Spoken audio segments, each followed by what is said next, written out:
오후 찬양 예배에 오신 여러분을 예수님의 이름으로 축복합니다.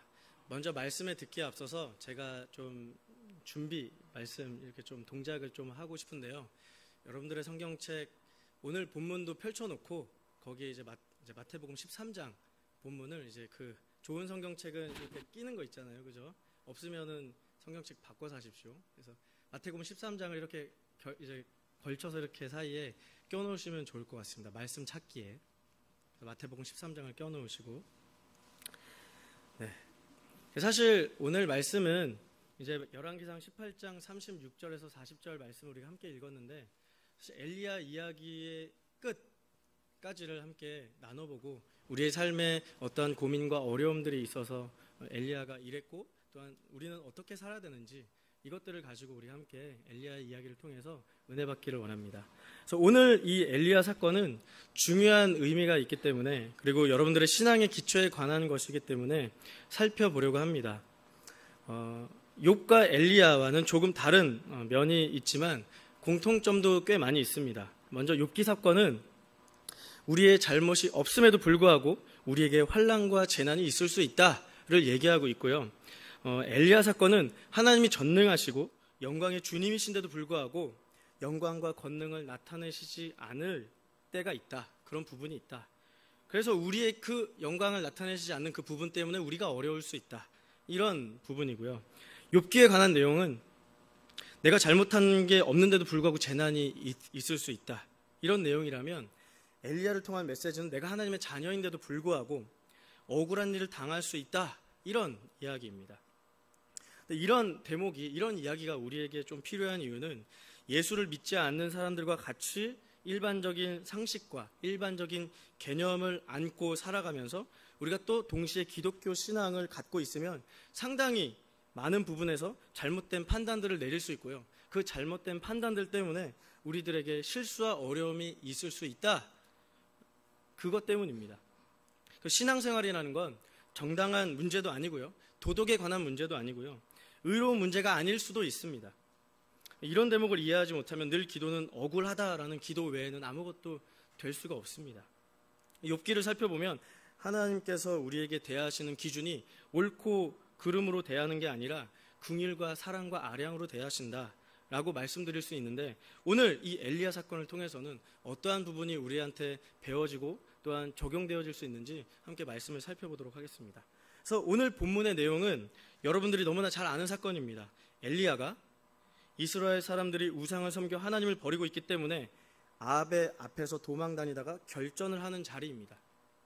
누가 참 신이냐, 하나님이냐, 바알이냐 한번 해보자. 갈멜산 신앙의 전투가 벌어지고 누가 이깁니까? 엘리야가 이깁니다.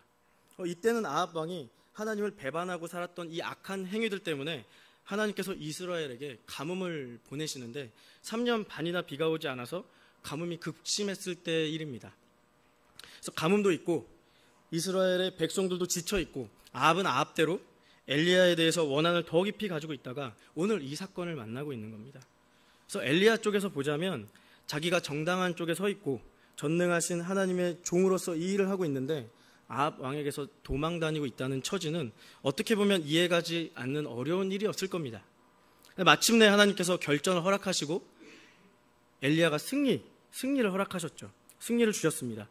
그런데 그 엘리야의 승리가 얼마나 컸냐면요, 바알 선지자들과 아세라 선지자들을 몽땅 잡아 죽이고요, 그리고 그 죽이는 일에 이스라엘 백성들이 동참했다는 건 정말 큰 일입니다. 그리고 7번 기도해서 드디어 3년 반 동안 오지 않았던 비가 오죠. 그리고 그뿐만이 아니라 이 큰 비 속을 그가 허리를 동이고 그리고 하나님의 신에 감동돼서 달리고 있는 아합의 마차 앞을 뛰어갑니다. 쉽게 이야기하면 굉장히 좋은 승용차보다 다리로 뛰는데 더 빨리 간다라는 얘기예요. 근데 이렇게 뛰어가면서 엘리야가 생각했던 것은 무엇이었겠는가라는 겁니다. 갈멜산 전투의 상황으로 우리가 다시 한번 좀 되돌아가 보도록 하겠습니다. 자, 3년 반 동안 가뭄이 있었고 아합 왕 앞에서 도망 다니다가 이제 갈멜산 전투에서 이기고 하나님만이 참 신이라는 것을 증명해 보였어요. 적이었던 우상 숭배자들과 제사장들을 죽이고 백성들이 자기 편으로 돌아오죠. 엘리야 편으로. 그리고 아합보다 더 빠른 속도로 아합이 살고 있는 수도 이스라엘로 달려갑니다. 그렇게 큰 승리를 거두면서 엘리야가 아합이 살고 있는 이스라엘로 달려가는 엘리야는 무엇을 기대했을까요? 적군의 수도 속을 뛰어 들어가면서 항복할 적군들과 그리고 하나님을 모독했던 사람들이 하나님 앞에서 납작 엎드린 모습을 기대하면서 뛰어 들어갈 것을 기대하지 않았을까요? 그런데 우리가 19장 1절을 보면 19장 1절을 함께 좀 보십시오. 열왕기상 19장 1절 아합이 엘리야가 행한 모든 일과 그가 행한 모든 선지자를 칼로 죽였는지를 이세벨에게 말하니 이세벨이 사신을 엘리야에게 보내 이르되 내가 내일 이맘때에는 반드시 내 생명을 저 사람들 중 한 사람의 생명과 같게 하리라. 그렇게 하지 아니하면 신들이 내게 벌 위에 벌을 내림이 마땅하니라 한지라. 아멘. 이세벨이 살아있고요. 그리고 항복하지 않았을 뿐만이 아니라 도망가지 않았을 뿐만이 아니라 기세가 오히려 등등합니다. 이것을 본 엘리야가 얼마나 놀랐냐면요. 3절을 보시면 3절 4절을 보시면 그가 이 형편을 보고 일어나 자기의 생명을 위해 도망하여 유다에 속한 부엘세바에 이르러 자기의 사환을 그곳에 머물게 하고 자기 자신은 광야로 들어가 하룻길쯤 가서 한 로뎀나무 아래에 앉아서 자기가 죽기를 원하여 이르되 여호와여 넉넉하오니 지금 내 생명을 거두시옵소서. 나는 내 조상들보다 낫지 못하나이다. 아멘. 하는 이 사건이 나옵니다. 쉽게 말해서 3절과 4절은 엘리야가 절망하는 엘리야의 절망 사건입니다. 지리적인 이해를 좀 필요로 하는데요. 제가 좀 과장해서 여러분들이 이해하기 쉽게 지리로 말씀드리면, 자, 갈멜산을 백두산으로 친다면 그 수도 이스라엘은 평양쯤 됩니다. 백두산에서 승리해서 평양으로 쳐들어옵니다. 이스라엘로. 그런데 그 이스라엘에 누가 있었습니까? 이세벨이 있었습니다. 내가 너를 죽이겠다 하니까 엘리야가 놀래서 부산까지 내려갑니다. 평양에서 부산까지 도망칩니다. 부엘세바까지. 그런데 더 그것도 성이 차지 않아서 대마도까지 도망갑니다. 광야길로 도망갑니다. 그런데 거기서도 더 무서워가지고 두려운 마음이 있고 놀래서 어디까지 도망가냐면 호주까지 도망갑니다. 시내산까지 도망간다라는 거죠. 뭐 거리가 그렇게 기나요? 성경이랑 다른데 제가 얘기하는 건 엘리야의 심리적인 두려움과 심리적인 어려움이 그 정도로 멀다라는 겁니다. 호주까지 도망갔는데 어디까지 도망가나요? 남극대륙까지 도망갑니다. 자, 이 사건이 이렇게 도망가는 엘리야의 이 엘리야의 사건에서 정말 이 도망가는 사건이 가장 재미있는 대목입니다. 엘리야가 왜 이토록 놀랐는가? 왜 이토록 절망했는가? 하는 대목이 오늘 우리가 굳이 살펴봐야 될 하나님의 말씀인 겁니다. 엘리야로서는 이렇게 생각한 겁니다. 여태껏 몰려다니고 도망다녔지만 이제는 하나님께서 죄인을 심판하시고 의인을 드시는 날이 왔다라고 생각하는 게 어떤 사건이냐면 갈멜산 전투의 승리였습니다. 그래서 그 갈멜산 전투의 승리는 여러 가지로 완벽했어요. 하나님을 배반했던 자들 다 죽이고, 그리고 하나님께서 우왕좌왕하던 이스라엘 백성들을 하나님 안으로 끌어들이고 저주를 풀어 이제는 비를 내리겠습니다. 그리고 하나님의 종 엘리야를 힘있게 들어서 여태껏 아합왕 앞에서 도망다녔던 처지에서 돌이켜서 마차를 타고 아합왕 앞에서 허리를 동이고 뛰게 합니다. 아합왕도 엘리야 앞에서 꼼짝 못했다라는 얘기입니다. 그래서 이런 상황에서 엘리야가 적군의 수도에 항복을 받으러 뛰어들어온 셈입니다. 엘리야는 하나님께서 하나님의 백성을 높이 드시고 의를 드시고 저주받은 자들을 저주하시고 심판하시는 그 시간으로 여기고 이스라엘로 아합이 살고 있는 곳으로 뛰어들어갔는데, 아시다시피 이스라엘이라는 나라에 살고 있는 사람은 아합뿐만이 아니라 이세벨도 살고 있거든요.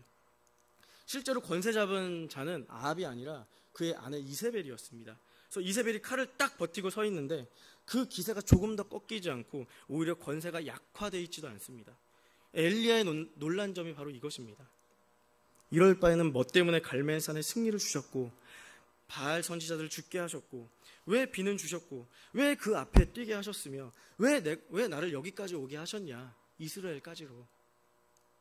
이거예요. 누가 죽으러 뛰어 들어가겠냐라는 거예요. 이 문제 때문에 엘리야는 하나님 앞에 투정을 부립니다. 못해 먹겠습니다. 마음대로 하십시오. 이제 저는 안 하겠습니다. 이게 로뎀나무 밑에 들어놓은 엘리야의 심정이라는 겁니다. 시내산에 이르자 하나님께서 이렇게 요구하십니다. 19장 11절부터 13절 제가 읽어드리도록 하겠습니다. 여호와께서 이르시되 너는 나가서 여호와 앞에 산에 서라 하시더니 여호와께서 지나가시는데 여호와 앞에 크고 강한 바람이 산을 가르고 바위를 부수나 바람이 그 바람 가운데 여호와께서 계시지 아니하며 바람 후에 지진이 있으나 지진 가운데에도 여호와께서 계시지 아니하며 또 지진 후에 불이 있으나 불 가운데서도 여호와께서 계시지 아니하더니 불 후에 세미한 소리가 있는지라. 엘리야가 듣고 겉옷으로 얼굴을 가리고 나가 굴 어귀에 서매 소리가 그에게 임하여 이르시되 엘리야야, 오늘 말씀의 제목이죠. 네가 어찌하여 여기 있느냐. 우리가 잘 아는 사건입니다. 하나님이 엘리야를 만나 주시는데요, 네 가지 형태를 보이십니다. 첫 번째는 크고 강한 바람으로, 그리고 두 번째는 지진으로, 세 번째는 불로, 그리고 네 번째는 어떤 소리입니까? 세미한 소리로. 그런데 어디에 계셨죠? 세미한 소리 속에 계셨습니다. 하나님께서 엘리야에게 이렇게 물으시는 겁니다. 너는 내가 크고 강한 바람으로 나타났으면 좋겠냐? 아니면 모든 것을 뒤흔들어 삼키는 저주와 심판의 하나님이었으면 좋겠냐? 아니면 모든 것을 태워버리는 꼴보기 싫은 것들을 심판했으면 좋겠냐? 아니다. 나는 세미한 음성으로 나타나는 하나님이다. 이것이 엘리야의 갈멜산 전투의 사건에 대한 하나님의 대답인 것입니다. 근데 이것은 우리에게도 굉장히 중요한 질문이에요. 그래서 이런 것과 비슷합니다. 최소한 예배를 드리러 나오신 성도분들이시라면, 그리고 특별히 오늘 찬양 예배에 나와서 예배를 드리시는 성도분들이시라면 하나님께서 살아계시다라는 것과 그가 나를 구원하시는 분이라는 사실을 아시는 분들일 겁니다. 그리고 전능하다는 사실, 그리고 영원하시다는 사실, 그분만이 진리라는 사실, 그분만이 나를 사랑한다는 사실을 여러분들은 아실 것입니다. 그래서 이 자리에 나오셨죠. 네, 그렇죠. 그러나 여러분들의 삶 속에서, 인생 속에서 하나님의 살아계심이 여러분들의 삶을 주장하시는지 한번 물어보십시오. 그렇지 않습니다. 솔직히 그렇지 않습니다. 왜 그렇습니까? 우리도 바로 이 문제에 걸려있기 때문입니다. 단 우리가 엘리야만큼 투덜거리지 않는 이유는 우리가 엘리야보다 똑똑하기 때문입니다. 엘리야는 단순해서 이 문제를 하나님 앞에 붙들고 가서 투정을 부릴 만큼 단순했는데 우리는 너무 지혜로운 겁니다. 그래서 알죠. 그렇게 하나님께 따져봤자 인생 복잡해지기만 할 뿐이라는 걸. 그래서 우리는 둘로 나눠서 신앙생활을 하기 시작합니다. 하나님 앞에 바칠 건 하나님 앞에 바치고, 세상에 바칠 건 세상에 바치고, 하나님께 아첨 떨 건 하나님께 아첨 떨고, 세상에 아첨 떨 건 세상에 아첨 떨고, 이런 이중생활을 하기 시작했다라는 겁니다. 하나님 앞에 해결해야 될 문제가 있고 세상과 해결해야 되는 문제가 있는 줄 우리는 알고 삽니다. 이 이야기를 뒤집어서 생각해보면 우리는 어느 부분에 관해서는 하나님께 맡기기를 거절해버린 인간 지혜의 타락이라는 겁니다. 먹고 사는 문제에서는 세상 신과 타협할 문제지 하나님과 거래해야 할 문제가 아닌 줄 우리가 알고 있는 겁니다. 그런데 이보다 불행한 신앙생활은 없습니다. 찌릅니다. 왜 그렇게 사세요? 정당하게 사셔야죠. 그렇게 사셔야 되겠습니까? 그럼 울컥 올라오는 짜증이 이거예요. 그럼 어떡하란 말이에요? 정당하게 살아가지고 언제 한번 하나님이 돌아본 적 있으세요? 제가 하나님을 위해서 얼마나 열심히 일했는 줄 주님 아세요? 그래가지고 일 되는 것 하나도 본 적이 없습니다. 사랑하는 여러분, 우리의 신앙이 지금 그렇게 되어 있는지를 한번 돌아보셨으면 좋겠습니다. 예수 믿는 거 이 정도면 됐어.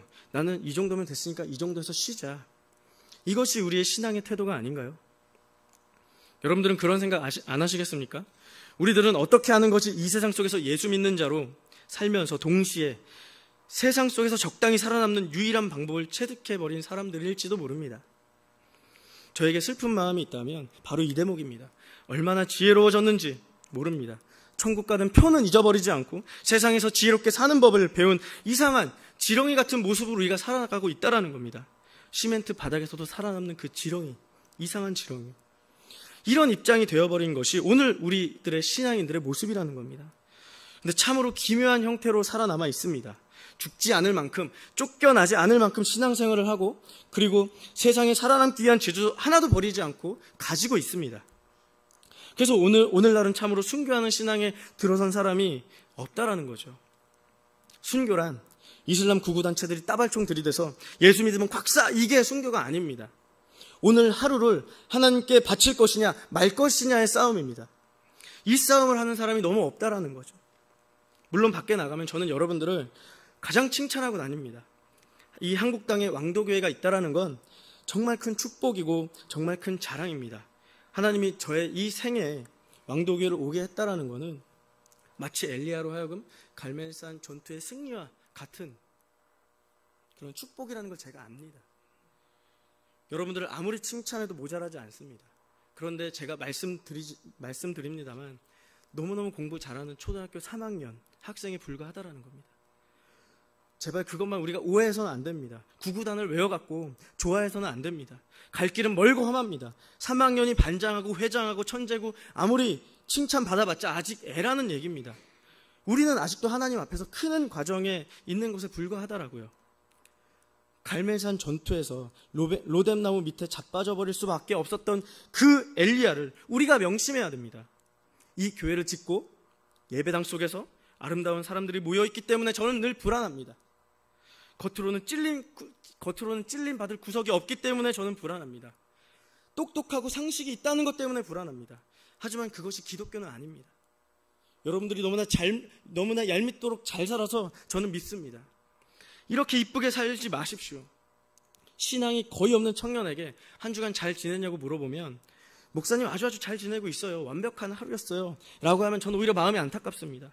예수 없이 잘 되고 예수 없이 잘 지낸 것이 저는 싫습니다.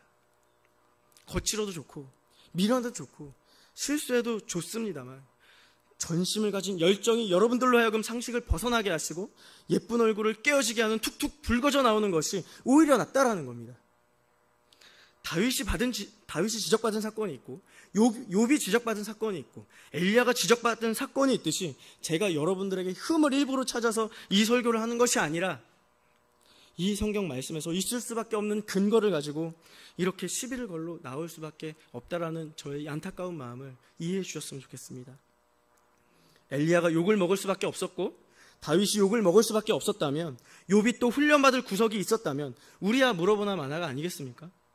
바로 이 대목에서 항복하냐 안 하느냐가 한 사람의 생애를 하나님 앞에 있게 하느냐 그렇지 않게 하느냐 그런 갈림길이 됩니다. 우리가 준비해놨던 마태복음 13장을 한번 찾아보길 원합니다. 우리 함께 마태복음 13장 3절부터 9절까지 교독해 보도록 하겠습니다. 마태복음 13장 3절에서 9절까지 예수께서 비유로 여러 가지를 그들에게 말씀하여 이르시되 씨 뿌리는 자가 뿌리로 나가서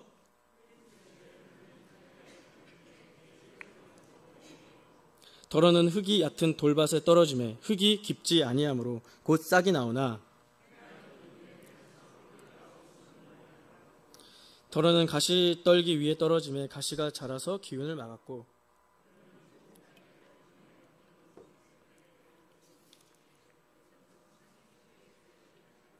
합독합니다. 귀 있는 자는 들으라 하시니라. 아멘. 천국 비유입니다. 마태복음 13장은 천국 비유장입니다. 여기 재밌는 이야기가 나오죠. 어떤 사람이요 나가서 씨를 뿌리러 나가는데요. 씨를 뿌리다 보니까 길가에도 떨어지기도 하고 돌밭에도 떨어지기도 하고 가시떨기 나무에 떨어지기도 합니다. 근데 이 돌밭에 떨어지면 금방 나오지만 뿌리가 깊을 여유가 없어서 말라 죽고요. 길가에 떨어지면 새가 주워 먹고요. 가시떨기 나무에 떨어지면 옆에 있는 잡초들이 워낙 기운이 세서 자라나는 것을 막고 죽는다라는 겁니다. 그런데 옥토에 떨어지면 30배, 60배, 100배의 결실을 했다.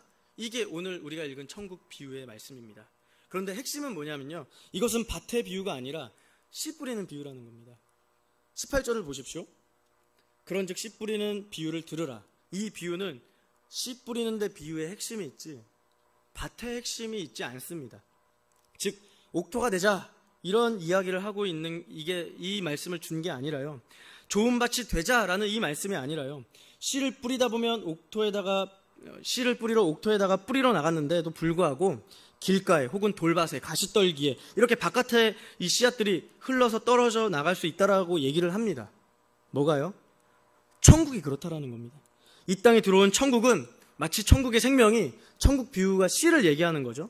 천국의 생명이 이 씨와 같은데 이 씨를 뿌릴 때 길가에 떨어지는 일, 그 같은 일이 일어날 수 있다고 그럽니다. 씨가 옥토에 떨어지면 자라고 길가에 떨어지면 못 자랍니다. 이 천국 복음이, 이 씨가 이 땅에 들어와서 옥토를 만나면 자라지만 그렇지 않는 사람을 만나면 자라지 못한다고 그럽니다. 옥토가 되자는 이 이야기를 위해서가 아니라 천국이, 하나님의 나라가 하나님의 영광과 권능과 생명과 진리인데도 불구하고 이 씨가, 하나님의 나라가, 천국이 만날 대상을 만나지 못했을 때에는 그 빛과 영광이 나타나지 않을 수 있다는 이야기를 위해서 이 비유를 든 겁니다. 그래서 이 비유에 대해서 좀 더 쉽게 말하자면, 하나님이 어디 있어? 증거를 대봐. 왜 여기 하나님이 있으면 악당들이 잘 사냐? 이겁니다. 하나님의 영광과 빛이 왜 나타나지 않냐? 왜 악당들이 잘 사냐? 착한 사람들이 못 살고, 나쁜 짓을 해도 하나님이 벌 주는 건 나 본 적이 없다. 이거예요. 근데 이거는 우리뿐만이 아니라 믿지 않는 사람들도 가지는 동일한 질문입니다. 거기에 대한 대답입니다. 이 씨가 천국이 생명이 없어서, 영광이 없어서, 빛이 없어서가 아니라 이 생명이 있는 씨인데도 불구하고 옥토를 만나야만 자란다라는 말이에요. 옥토가 아닌데 떨어지면 자라게 되는 수가 없습니다. 씨 때문이 아니라 밭 때문에요. 천국이 천국인 것이 증명이 되는 대상은 천국 백성으로 부름받은 자에게만 천국이 천국으로 발하고 열매가 맺히고 알 수가 있지, 천국 백성이 아닌 자에게 천국의 생명이 전달되어도 서로가 알아볼 수 없다라고 그럽니다. 이게 무슨 이야기입니까? 우리가 다시 한번 생각해 볼까요? 천국이란 하나님의 나라입니다. 하나님의 영광과 위엄과 권세와 진리에 관한 것입니다. 하나님의 권세를 방해할 자가 있겠습니까? 하나님의 능력을 회방 놓을 자가 있겠습니까? 하나님의 영광을 왜곡시킬 자가 있겠습니까? 어떤 권세가 있어서 하나님의 권세와 능력과 영광을 그 앞에서 방해할 수 있겠습니까? 그런데 여기서 이렇게 얘기합니다. 하나님의 나라가 씨앗이 들어왔는데 사탄이 마음에 와서 그걸 빼앗아갈 수 있다고 얘기합니다. 길가에 떨어진 씨처럼요. 마태복음 13장이 천국 비유를 든 것은 바로 이 이야기 때문입니다. 천국이 지금 들어와 있는 모습이 뭔지 아느냐? 영광과 권능과 능력의 모습이 아니라 감춰진 모습으로 들어왔다 라고 이야기합니다. 10절을 보십시오. 마태복음 13장 10절을 보시면 이 이야기를 이렇게 말합니다. 10절과 11절. 제자들이 예수께 나와 이르되 어찌하여 그들에게 비유로 말씀하시나이까? 대답하여 이르시되 천국의 비밀을 아는 것이 너희에겐 허락되었으나 그들에겐 아니 되었나니. 아멘. 천국의 비밀, 헬라어 원문에서는요 비밀이라고 얘기하지 않고요 신비라고 얘기합니다. 천국의 신비를 아는 것이 너희에게는 허락되었는데 저희에게는 아니 되었다. 비밀은 감추고 안 보여줘서 못 보는 것을 비밀이라고 합니다. 그렇죠? 근데 비밀은 보여주지 않으면 알 수가 없어요. 그런데 신비는 말하자면 우리가 수수께끼 문제를 풀잖아요. 수수께끼는 보는데 풀 수가 없기 때문에 수수께끼라고 합니다. 보는데 어떻게 했는지 몰라요. 어떻게 했는지 알 수가 없다고요. 봤는데 몰라요. 까막눈이 보는 글, 이런 것이 바로 신비라는 겁니다. 보는데 모른다고요. 뭐가요? 천국의 신비가. 천국이 이 땅에 들어왔는데 왜 보면서도 모르느냐? 왜냐하면 우리가 아는 모습으로, 우리가 기대했던 모습으로 천국이 안 들어와 있다라는 말입니다. 우리가 기대했던 모습은 어떤가요? 잘못하면 당장 벌이 내리고, 잘하면 당장 칭찬이 들어오고, 하나님 앞에 편에 들면 햇빛이 여름에도 시원하게 쏘이고 겨울에도 따뜻하게 쏘이고 이래야 되는데, 예수 믿지 않는 자도 햇빛 아래 있으면 뜨겁습니다. 예수 믿는 사람도 햇빛 아래 있으면 뜨겁고요. 예수 안 믿는 사람도 일사병에 걸리고요. 예수 믿는 사람도 일사병에 다를 바가 없다라는 거예요. 비 오는 날에 예수 믿는 사람이 빗속을 이렇게 성경책을 끼고 가면 그 비들이 다 피해가나요? 동일하게 다 비 받습니다. 성경책을 불쏘시개로 놓으면 불이 안 타는 줄 아십니까? 잘만 탑니다. 오히려 종이가 얇기 때문에 더 활발 잘만 탑니다. 그런 식으로 하나님께서 이 하나님에 관한 것을 증명하실 때가 아니라는 거예요. 제가 대학교 교양을 들으면서 지금도 기억하는 추악한 추억이 하나 있습니다. 교양이 생물 관련된 과목이었는데요.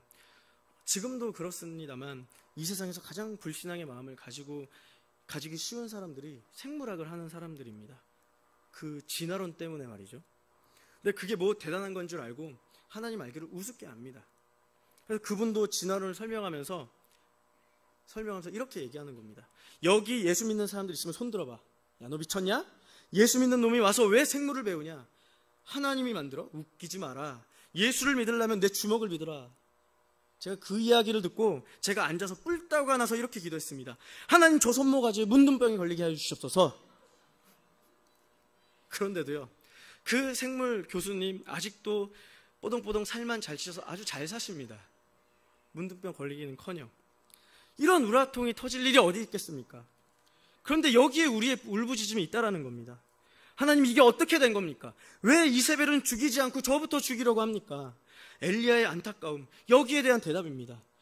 지금 내가 옳고 그른 것을 판단하고 상 주고 벌 주기 위해서 천국을 너희에게 들려보낸 것이 아니다. 지금은 설득하러 보냈다. 죄인에게 죄를 억압할 수 있다면 지금은 좋아 보이지만 죄를 억압하는 그 순간에는 죄를 짓는 그 사람이 심판을 받을 수밖에 없다. 구원의 찬스가 막힌다. 어떻게 하겠느냐? 이것이 하나님이 오늘 신자들에게 요구하시는 겁니다.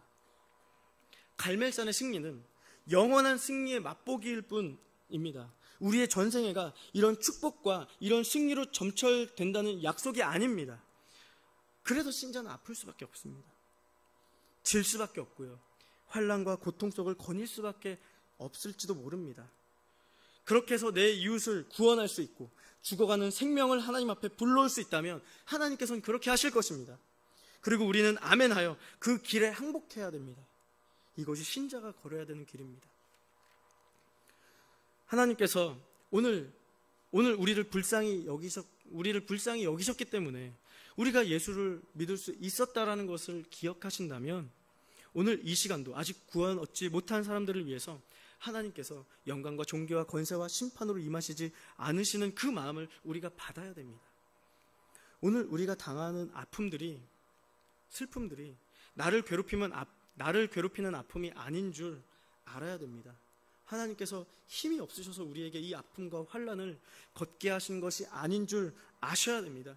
이 싸움이 보이는 싸움이 아니라요, 보이지 않는 싸움이라는 걸 아는 사람에게만 우리가 승리자다라는 것을 아는 감격이 있습니다.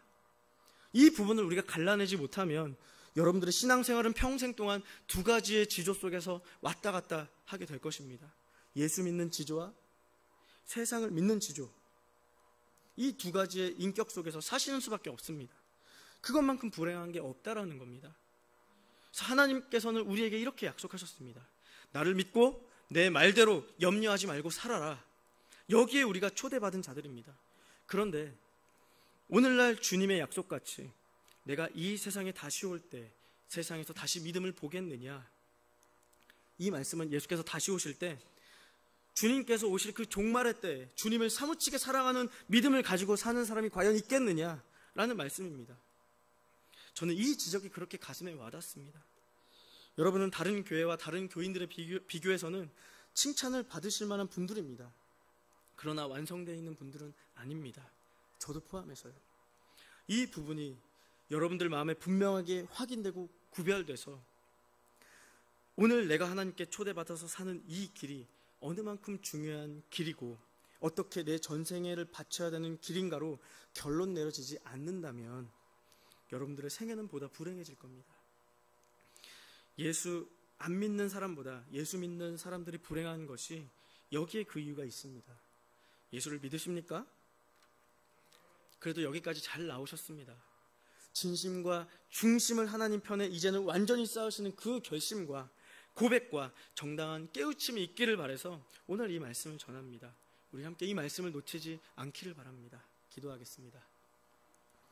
사랑하신 주님, 감사합니다. 우리가 날 위해 죽으시고 부활하신 그 예수 그리스도의 십자가의 사랑을, 은혜를 경험하는데도 불구하고 우리의 삶은 여전히 눈물이 있고 아픔이 있고 슬픔이 있음을 주님 고백합니다. 주님, 우리가 오늘 말씀을 통하여서 알았습니다. 아버지의 마음을 더욱더 배웠습니다. 주님, 우리가 이 땅을 살아가면서 하나님께서 임재하신 그날을 바라보면서 그날을 기대하면서 살아갈 수 있도록 주님께서 붙들어 주시옵소서.